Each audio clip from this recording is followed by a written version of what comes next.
Welcome back to the Deep Dive, where we take your sources and zero in on what's most important, finding those surprising nuggets and helping you navigate complex information. Today, we're plunging into a truly unique collection of material. You sent our way excerpts from an intense personal account that feels less like a standard travelogue and more like a journey through someone's internal world, mapped onto a chaotic global trip. That's right. This isn't research. It's a raw narrative full of dialogue, internal thoughts, and really vivid descriptions. But as you asked, we're treating everything within these pages as the facts of an experience you want to understand better. Our mission: to unpack this bizarre, fast-paced adventure. At its surface, it's about two friends trying to travel the world in a week and give away a large sum of money. Right. But underneath, it's about hitting obstacle after obstacle, navigating wildly different cultures, grappling with deep personal trauma and grief, and the incredibly chaotic, codependent dynamic between these two individuals. It becomes a fascinating study of how external plans, even a seemingly simple one like giving money away, collide head-on with internal realities, creating a kind of beautiful, terrible mess. Let's start where the source begins, with the initial, incredibly ambitious vision for this trip and how quickly it falls apart. Okay, let's unpack this initial idea.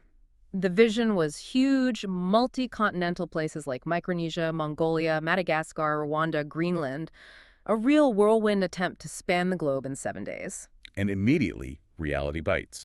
The sources detail them plugging destinations into websites and discovering that flight schedules make the whole thing near impossible. Hand calls saying, "We're fucked," because leaving San Francisco means they land in Mongolia 2 damn days later, not just a few hours. 2 days. And they had to keep traveling in the same direction for the desired fare. Yeah, that whole round-the-world fair thing. Then came the visa wall. Destinations they wanted: Rwanda, Yemen, Mongolia, Qatar, all required visas that would take days, even a week, to process. Right. Just like that, half the list is out. Gone. So Greenland, a place the narrator couldn't even find on maps initially, becomes the unlikely starting point because it doesn't require a visa. Yeah, it's kind of the last resort. The details are specific.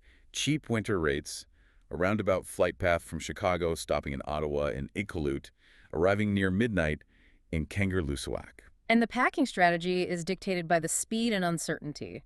Small backpacks only, no checked luggage, wearing layers. Yeah, with a vague plan to ditch heavier clothes later.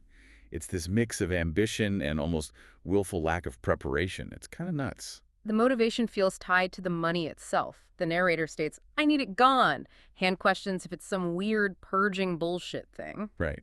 And right away, we get glimpses into the narrator's state, describing throwing himself into a wall when he's happy, pretending to be electrocuted. Little flashes of something off. We're also introduced to the narrator's physical state, clearly linked to recent trauma, an injury from a prior assault, and ass-whipping by three guys in a steel box. Has left his face busted a crooked nose, blue shadows around his eyes, making him look just a little creepy when he limps, as Hand points out. This physical damage feels symbolic from the start. Totally. And that first interaction with his cousin Jerry's 8-year-old twins, Mo and Thor, is telling. They comment on his injuries directly, touch his nose. Kids, right, no filter. None. And Hand's immediate crudeness, sticking his wet thumb in Mo's ear, sets up that dynamic instantly. See, handness. Plus his quirky traveler advice about bandanas. Yeah, you'll thank him later. So, even before leaving, the plan is crumbling, the trauma is visible, and the bizarre dynamic between the friends is clear. But they still forge ahead. Absolutely. The pre-trip errands are this weird mix of practicalities and strange encounters, shopping for things like a mini flashlight, beef jerky, but also secret money pouches and minifans. Standard travel stuff mixed with paranoia. Maybe. Hmm. And running into teenagers in the store, the narrator diffuses potential tension by getting them all to sing Frog You Went a Courtin', which is just weirdly charming. It's an early hint of his ability to navigate odd social situations, but also how easily potential conflict seems to find them. Yeah. And the visit to the UIC hospital shot clinic is another scene highlighting the clash between their hasty, ill-defined plan and the real world. The nurse is totally confused by their itinerary. Greenland. Which is it? Exactly. Hand asks about malaria being fatal always versus sometimes. They want Lariam, but can't get it in time. It's a perfect illustration of their lack of foresight and the limitations of a 7-day deadline. Running into Pillar at the hospital, Hand's ex and someone the narrator also dated, after Hand and Jack, adds another layer. Right, complex history there. Her comments about the narrator's face, liar about falling, and her criticism of the trip, you won't see anything this way, sting, making the narrator feel unfavorably compared to Hand and Jack, who apparently had easier smiles and better facial structures. Ouch. And the plane continues its demise right at the airport. They reach the Greenland air desk, and the woman explains katabatic winds have grounded all flights. Katabatic winds, like what even are those? Right, the narrator's reaction is blunt. Greenland was out. Katabatic my ass. Fuck Greenland. Hand's response is intense. We've already lost so much time, even though it's only noon. It's like immediate panic. They're redirected. Which leads to the truly unexpected detour. Landing in Senegal, but actually just a hotel near the airport in Schaumburg or Bensonville, still in Illinois. Yeah, not quite Africa yet. They sit next to this young man who, after noting their fate with Air Afrique, glances at the narrator's face and jokes that he'll see more beggars and cripples in Senegal than his whole life, and you'll feel right at home. Oh man, brutal. The narrator feels the insult keenly. This whole experience leaves them feeling they've wasted the crucial first day, still in America. It's a really rough start. This early chaos feels like a mirror for the narrator's internal state. The source delves deep into his mind, describing internal arguments, a desire to silence voices, and a search for plain truth that he sees as round, not two-sided. Yeah, his mind is portrayed as this unruly toddler in a room full of new guests, just unable to find peace or nap. Hmm.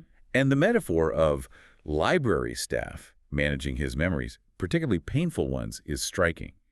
These memories are filed near the front, and sometimes, despite his wishes, the staff decides, we felt it was important for you to pore over the file right now, forcing him to confront them. Like he has no control. Exactly. It really highlights the feeling of being out of control of his own past. The source touches on his past work, disliking noisy jobs, preferring quieter tasks. His love for tearing down acoustic tile ceilings and digging up floors to reveal original wood, making a space grow, feels like a search for hidden authenticity or beauty beneath the surface. Almost a metaphor for his own internal excavation, yeah. Right. And reflections on past relationships, like dating Charlotte, a plus-size model, highlight a history of seeking external validation or getting caught in dynamics that ultimately crumble when the logical and erotic metaphors run out. I'm plowing your field. Speed the plow. Yikes. Yeah, not sustainable. So, with this internal world churning, they finally actually arrive in Dakar. The narrator notes the air feels mixed with the sun more. Uh-huh. And immediately they're besieged by men asking questions, offering services. It underscores the intense, sometimes overwhelming sensory and social experience of arrival. Their immediate goal is still finding a way out, a travel agent to book flights for Madagascar or Rwanda. Their plan for the afternoon is simply to rent a car and see Senegal. Which, as you can imagine, also quickly devolves into chaos. Naturally. And here, Han's unique knowledge base comes to the fore.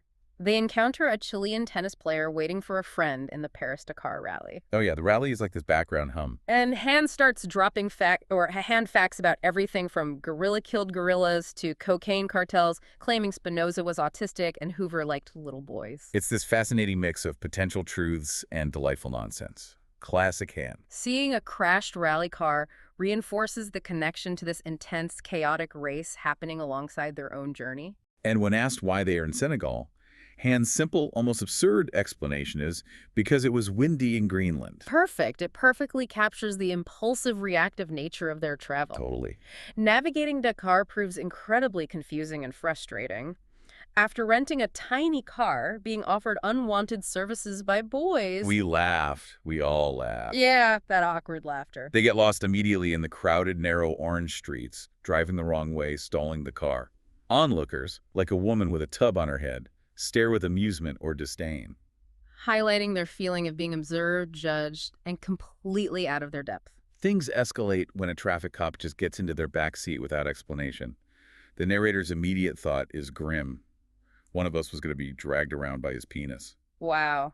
Okay. Dark place to go immediately. Their attempts to speak very speedy English, in case he understands, and worrying about him checking their bags adds to the palpable tension and helplessness. While lost, they pick up Raymond, another character who quickly joins their orbit based purely on proximity. Right, just because he's there. Raymond's perspective on women, calling them whores while being interested in superb ones, is jarring. The narrator notes how temporary proximity-based these friendships are in this context. Raymond takes him to a place he calls live music. That's actually a quiet French cafe where all eyes jump to us. Awkward. The description of the cool, cave-like bathroom with scallop-shaped soap that smelled of home provides a brief, almost tender sensory detail amidst the disorientation. Like a tiny anchor. Later, they encountered the two sisters from Sierra Leone, described as refugees. This is a pivotal encounter linked to the money. Yeah, this feels important. Hand's intrusive questions about Charles Taylor, diamonds, and their parents are incredibly jarring, So cringy. leading Raymond to call him callous and cheap. For the narrator, this encounter sparks intense internal conflict. He initially feels detached, even judgmental, hated them all, then is overwhelmed by a desire to help, love the sisters, but ends up giving them a smarmy smile as they leave. It shows how the abstract idea of giving money clashes with the messy, emotional reality of face-to-face need. It's not simple. They end up at an actual disco, a bizarre, low-ceilinged place decorated with movie stills, including, inexplicably, 7 photos of Val Kilmer in Top Gun. 7? Why 7? Who knows? It's empty except for them and 12 young white men with crew cuts. Sailors. This scene feels surreal, another strange backdrop for their unraveling journey. Hand even considers becoming a sailor. Of course he does. Always looking for the next thing. The disco leads to more philosophical discussions and conflict. Raymond offers aphorisms like, "We are merely cargo," and "You give chaos, chaos gives back." Seems fitting for their trip. Hand then shows a picture of Jack to the waitress, looking for our friend, which triggers a furious reaction from the narrator. "What the fuck are you doing?" Oh, wow. That's a line crossed. A drunk Hand pushes back, and Raymond has to intervene.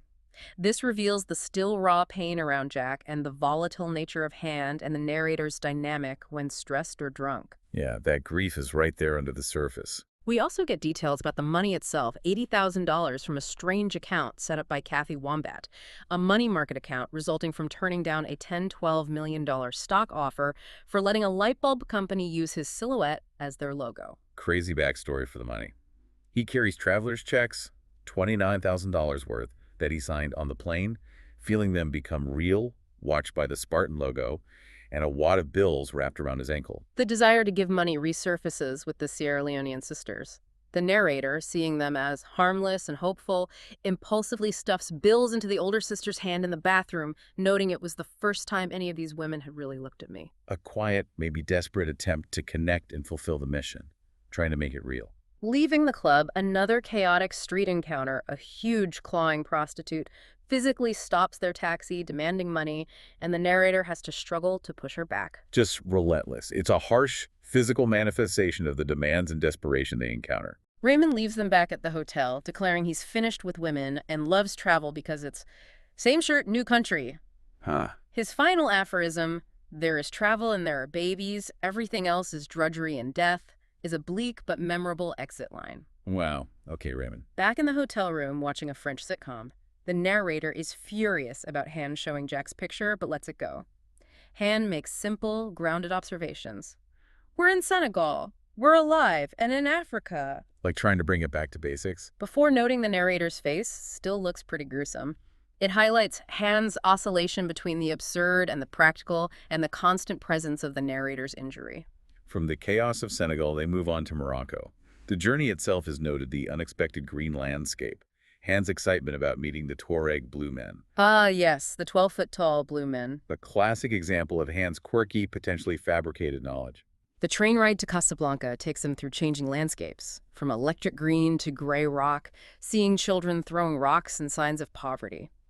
On the train, a conversation with a young man about Chicago being dangerous, smashing pumpkins, and the music business provides another window into external perceptions and fleeting connections. And the young man's reaction to their Tuareg quest, telling them to run from this mission as a layer of warning, like maybe this is actually dangerous or just nuts. Casablanca is described through disjointed impressions, seeing other tourists they hated, attempts to rent a car, watching the Paris-Dakar rally on TV again, encountering hustlers and anti-French slurs. It feels like another layer of urban chaos and feeling like outsiders, just constant friction. The money dilemma keeps surfacing. They realize they aren't moving the money fast enough. With only about $8,200 left, they need to be quicker. The pressure's building. Passing a beggar woman with a baby sparks a fierce internal debate for the narrator, not just about giving money, but with his mother's voice, accusing him of judgment, calling condescending a stupid fucking word, and a defense you use to defend your own inaction. Wow, his mother's voice is really clear in his head. Your mother said that. Your mother. Yeah. This moment powerfully connects the pressure of the money mission with deep-seated issues of judgment, fairness, and the lingering influence of his mother. The narrator's internal struggle intensifies. He wants to escape into drinking, pretend the chaos is part of the trip's grand design, but it's too late. He desperately wants to avoid even 2 minutes with my head. Oh, man. Fearing the funeral home fucker, an image of death or judgment climbing his hollow stairs. Jeez. There are attempts at finding meaning or connection. Hans suggests going to the mosque, which turns out to be a cathedral. That's odd. The narrator just expresses a deep weariness, wanting to be tired, wanting to go home. Understandable, really. And a memory of Jack's funeral service haunts him, visiting early, the casket half open, Jack looking gray or blue, the funeral director mentioning obscuring a puncture to his left temple. Heavy stuff. Hans' furious threat to the director, "I will break everything in you that can be broken," Yeah. shows his raw pain and protectiveness. Jack's mom's relief when the casket is closed later adds another layer of grief. Back in the Marrakesh hotel, drinking wine until he's out, cold, blissful, and stupid is the narrator's way of temporarily shutting off the internal turmoil. Just checking out. Escape.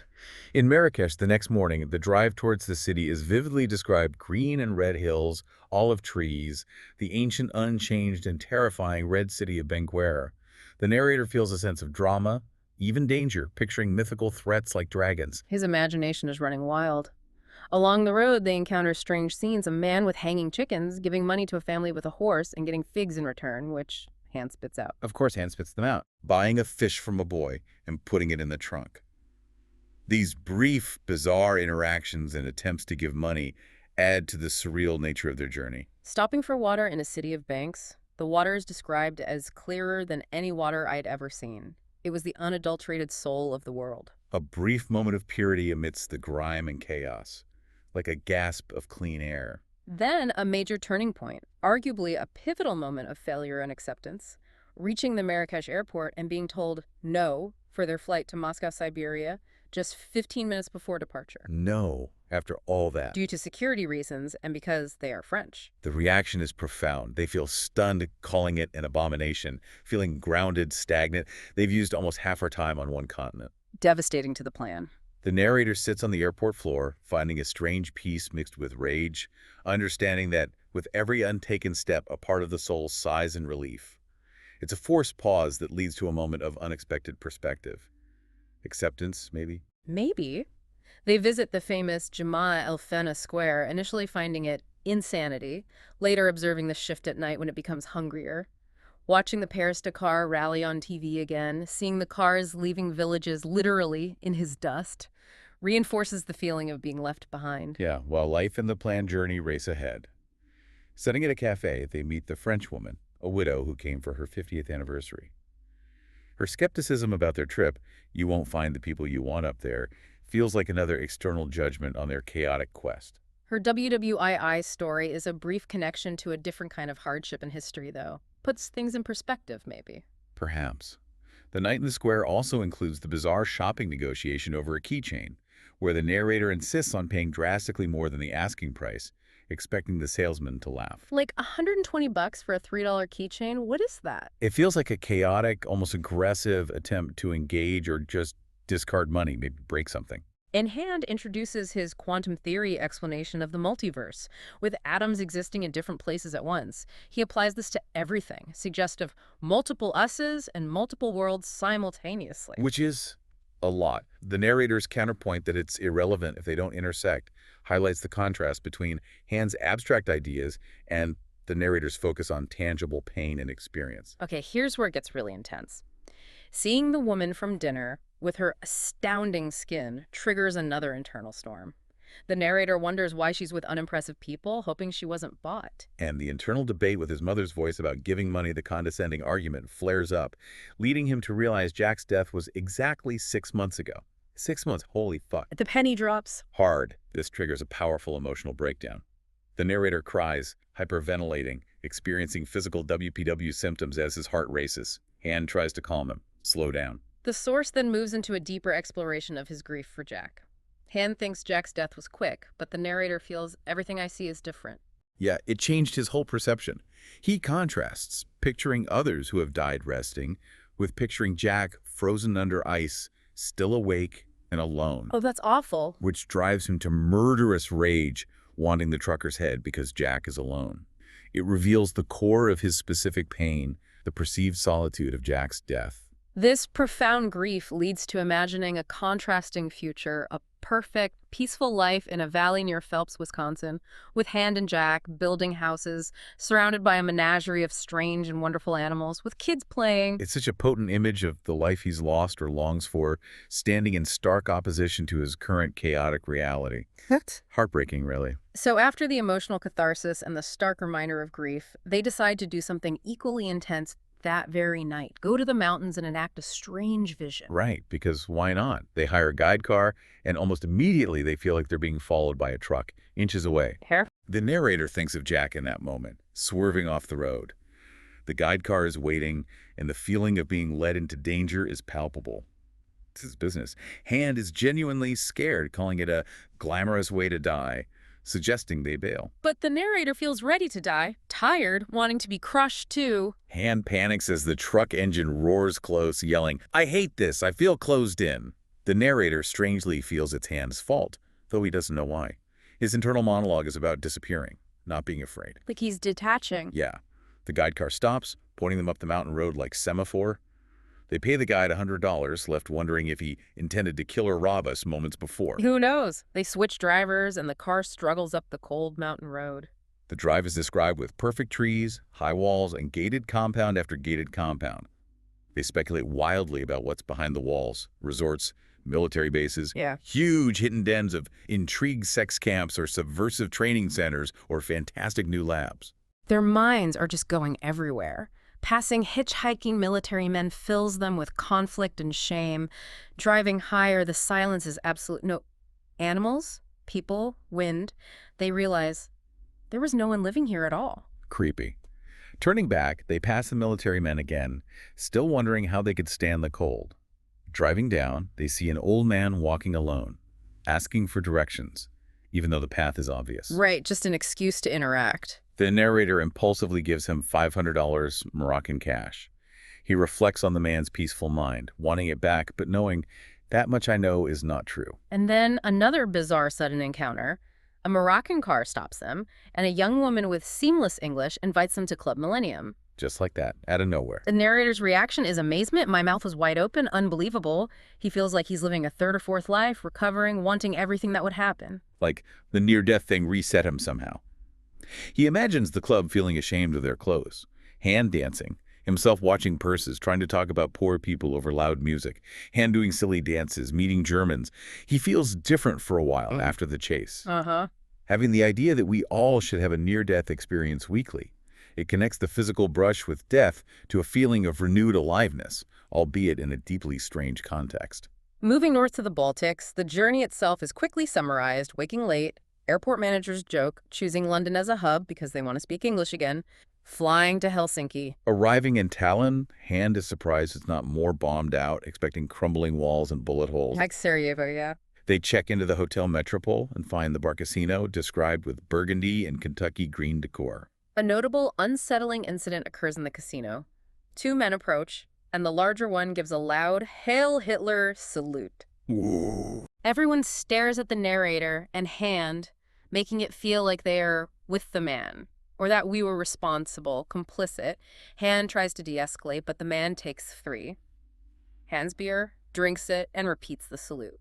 That's deeply uncomfortable. It's a moment of confusing, possibly politically charged aggression that leaves them unsettled, missing some subtext, as the narrator says. Hand loses $100 of the narrator's money playing poker, which confuses the narrator, making him question the purpose of giving money at all. Is it about need or just getting rid of it? Good question.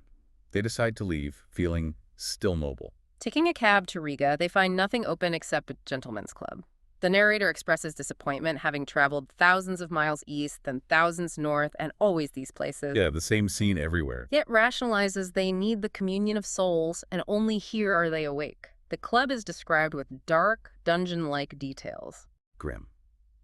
They meet Olga, a dancer who is Russian and wants to be a bartender in Sweden but doesn't know how.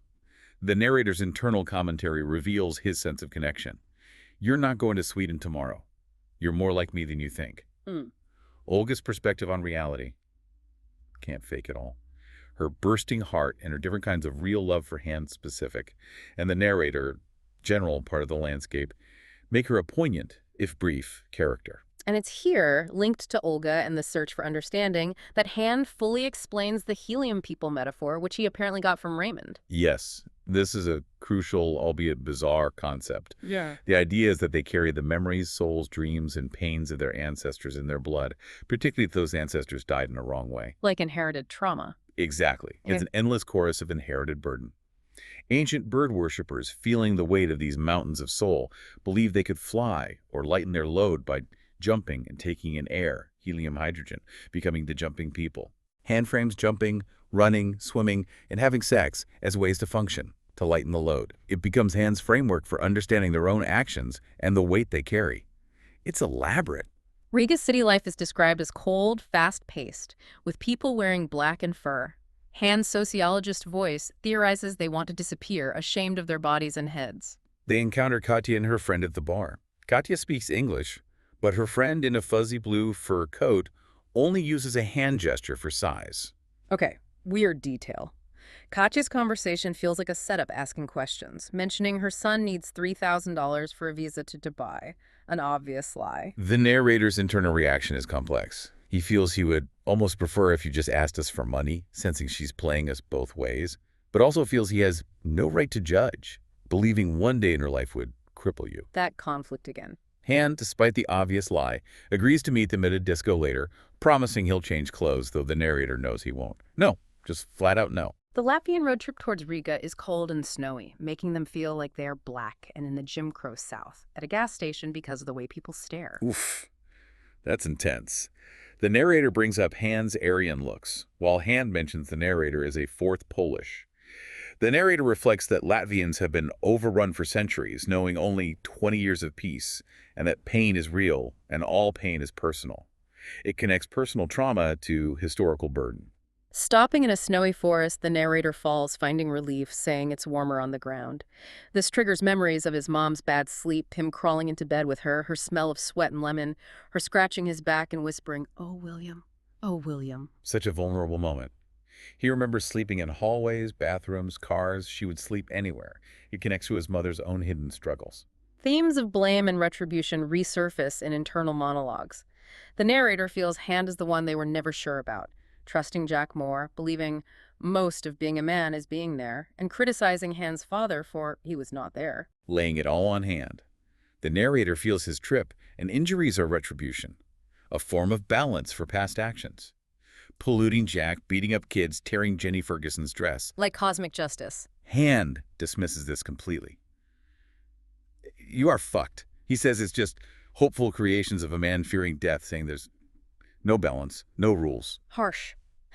The narrator's blackest thoughts after Oconomowoc are described: librarians cataloging pain, charting it, seeing his injured face, bath water turning gray-pink, needing TV noise to sleep. He feels cut to the bone. Everything screams. Just raw pain. In a moment of vulnerability, Hand pleads, leap over this. The narrator feels a tingling for the world, but is already raw. He believes he can bear the weight if he knows when it will lift. Oh, maybe. And that every time we do it, it's a new world. They are creating it. The idea that love is implicit in every connection, and it's cruel and wrong to pass others without expressing it, is a powerful statement amidst the chaos. And in a poignant connection back to the grief, the narrator asks Hand, "Did you notice that that one boy in Senegal looked like Jack?" Bringing the lost friend into the present landscape. Oof. Right after all that intensity. This leads directly into the bizarre climax of absurdity back in the forest, deciding to enact a vision by climbing a tree, jumping to another, and falling. Because helium people. Seems like it. Hand understandably thinks it's impossible, suicidal. You'll die this time. But the narrator insists, we're doing it now. And alongside this planned jump, the treasure map idea emerges. They decide to bury some money and create a map. As you do. The details are strained using the bracelet vessel thing from Morocco, the bills not fitting, folding them, laying branches. Hand wants the map authentically Moroccan, drawing a knife, suggesting burning the edges. Which the narrator does, feeling lightheaded. The map delivery is equally absurd, planning to find a child walking alone, impossible, then deciding to leave it in a bush on a well-traveled path, worrying a parent will find it. They shove it into a thick and needled bush where it gets stuck, just left there. More random encounters punctuate this: buying a fish from a smiling woman with missing teeth, a dog near a trash heap smiling like a friend, giving money to young men by the road. It feels like the world continues its strange dance around their planned absurdity. Mm. The jump itself is described with vivid tension. Hand's hesitation, feeling freezing, worrying about broken bones, asking if the narrator will drag him out. And Hand explicitly connects it back to the helium people story. That's the point of the story. Right. The leap, the feeling of flying, the incredible pull on their shoulders. It's a physical manifestation of trying to shed weight to enact Hand's theory. Immediately after this intense physical act, the Latvian police flag them down, asking for papers, pulling them over. Talk about crashing back to reality. Hand even tries to offer them dinner, stating, "We did," 10 minutes ago, referencing the jump. Hilarious, the police just decline. Back in Riga, they check into a hotel next to a McDonald's, watching British news report on the Paris-Dakar rally ending. A famous driver dying, big news, and 7 pedestrians dying incidentally. Not. That weird hierarchy of tragedy again. Seeking a restaurant in the cold, they get lost, encountering a young woman who coldly refuses to help. They find a place that's a half-bar, half-laser tag labyrinth. Wait, what? Laser tag? Yeah. A plainly great idea, the narrator calls it. Hand offers his theory about Latvians wearing blackened fur because they want to disappear. And Katya and her friend reappear. Katya, looking like someone's mom, engages them, repeating the obvious lie about her son needing $3,000 for a visa. The narrator's internal struggle about judgment resurfaces. Hand again agrees to meet them later at Katya's disco, promising to change clothes. But the narrator knows he won't. No. This leads to the actual visit to Katya's disco later. Katya and Oksana are surprised they showed up. Never the men come. Hand makes a dramatic entrance. Would not have missed this for the world. They drink whiskey. Hand dances with Oksana. The narrator avoids dancing with Katya, feeling like dancing with one of the parents. Katya's forward, inviting him home. The narrator goes, wanting to see her home, see what she'd do. Her apartment is cold and messy. The scene on the thin styrofoam mattress, the narrator naked, wondering about unsanitary surfaces, Katya lying on him, her breathing felt through his pelvis, her weight feeling the ideal weight. That is deeply strange, intimate, and sad all at once. In the morning, he wakes alone, finds Katya watching TV with her niece. She asks, and that is it. And later, directly asks for money. Will you help us? And he gives it to her. Another act of giving, quiet, transactional, maybe tinged with regret. Hand's commentary on the Riga night is given later his frustration, kicking the TV, yelling about not making it to Cairo. He asks about Katya, and the narrator is brief, confirming he got naked. Hand wants to leave Riga desperately. While the narrator sleeps, Hand stays up, calling airlines. Driving north from Riga late Sunday, the landscape reminds them of Wisconsin. They realize with crushing certainty they don't have time to get back to the Riga airport for their flight. The sky is milky, suffocating. The end of the line, almost. They stop by the gray, icy water. The narrator leans on the ice, touches the water, finding it homelier and more affectionate. Then he falls through the ice, knee-deep in the frigid water. Oh. He gasps, feeling a grip that felt assured and felt right, thinking this would be the way, like another potential ending. But Hand is there, laughing, calling him way too entertaining, and helps him out. Another near-death experience, but less dramatic than the chase, almost anticlimactic, saved by Hand's simple presence and amusement. Realizing they're out of time to stop and give money personally, they make a final, chaotic decision on the way to the airport. Pulling over near shacks and tenements, the narrator takes out the remaining money, Estonian kroon, British pounds, Moroccan bills, crumpling it and throwing it out the window at 50 mile/h. Just chucking it out the window. The money swirls in the air, a truck swerves. In a minute, it's all gone. The narrator notes it felt so small. It's the final, desperate, impersonal act to complete the core mission of getting rid of the money. Just gone. The journey ends with a final, hurried drive past airport security and sleeping en route to Denmark. And then the separation. Arriving in Copenhagen, Hand and the narrator have to take different planes home. They shake hands, simple farewells. I'm glad we did that. It was a good week. Almost understated after everything. The narrator's travel home is hazy, forgetting a book, not remembering Heathrow, sleeping upright. He lands in Mexico City at sunrise. At the airport, he is approached by Tiffany Maria Cervantes, a young girl asking questions for school, with her family watching.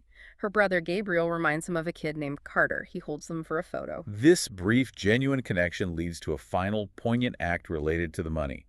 He realizes Tiffany got his name wrong. He shows her a soggy traveler's check, trying to correct her paper. Mi nombre es, no Mm. es. And then, Impulsively, he gives her the checks, $900 worth, made out to him. wow, just gives them to her. Yeah.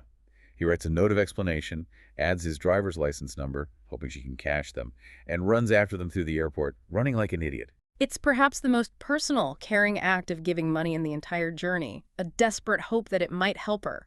The narrative ends chronologically with a Mexico City night. Dancing until 2 or 3 a.m., feeling soaked in sweat and bewildered by how blessed we were. Jumping in the pool after the last bus leaves, feeling his heart freeze and stop for a minute, I swear, before everything comes back on. Another brush with death. Seems like it. Leaving him with the thought, 2 more months of life. It's a final, visceral brush with mortality that seems to resolve the immediate journey. But here's where the source adds a fascinating twist. After recounting this intense journey, it includes later commentary, specifically from Hand, that challenges the very nature of the narrative presented. Right, this is crucial. Hand provides his own perspective on the aftermath, being alone in a rented house, the constant rain, the smell, the washing machine not working, and the unsettling image of a body on the beach that gets closer each day. A body? What? Yeah, this strange unresolved thing. This is his lingering unresolved experience. And Hand introduces concepts like performance literature and conceptual life to describe what they did. He sees their trip as a book they were acting out, a life lived according to a preset goal. And he feels they didn't think enough about how it would transfer to the page. Like it was more about the doing than the telling. Crucially, Hand reveals his shock at the narrator describing conversations with his dead mom, realizing the narrator was still deep in grief, something Hand perhaps didn't fully grasp at the time. Yeah, a real disconnect there. Hand's visit to the narrator's storage unit after the narrator's death to retrieve his things adds another layer of retrospective understanding and grief for Hand. Wait, after the narrator's death, so the narrator did die soon after. The source implies that strongly, especially with Hand cleaning out his storage unit. Hand sees the remnants of his friend's life books, furniture, the Jack Sikma cutout. It's heartbreaking for Hand. And Hand states his belief that Jack is fiction, an amalgam, an idealization, and that the narrator, including Jack's step at the beginning, was a conventional lie to provide motivation, making the trip seem like a fleeing. Yeah, Hand directly challenges the premise. He insists there was no correlation between the trip and any particular death, though he admits something gave the narrator that sense of urgency. So Hand thinks the narrator made up the dead friend, or at least the timing, as a plot device. That's what Hand claims in this later commentary. He critiques the narrative itself, suggesting it should have been the truth down in order, referencing Mark Twain on American art, stringing together incongruities while seeming innocently unaware. He feels the Jack element wasn't needed. Wow. And that lingering image of the body on the beach, from Hand's perspective, adds this final note of unease and unresolved reality, contrasting sharply with the narrator's concluding moments in Mexico City. So what an incredible, layered, deep dive into this account. We've journeyed through logistical nightmares, cultural confusions, intense emotional breakdowns, moments of bizarre connection, and strange physical acts. We've seen how the external mission of giving away money became a messy, often failed process, revealing more about the people involved than the recipients, and how that mission was interwoven with the narrator's intense internal landscape of trauma, grief, and a search for meaning or control. And we've seen the chaotic, vital presence of Hand, a source of both bizarre knowledge and crucial support, whose own later perspective casts the entire preceding narrative in a different light. Yeah, raises huge questions about what was real, what was performed, and what was a coping mechanism. The source itself, by presenting Hand's contradictory commentary, forces us to grapple with the idea that even within a single personal account, the facts can be debated, reinterpreted, or even outright challenged. Totally. It leaves us questioning the reliability of memory, the purpose of narrative, and the very nature of truth in personal experience.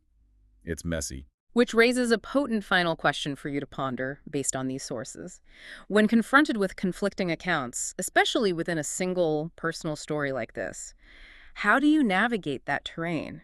How do you decide what to believe, or how to understand the complex, messy reality being presented? A lot to think about. That's all the time we have for this deep dive. Join us next time as we unpack a new stack of your sources.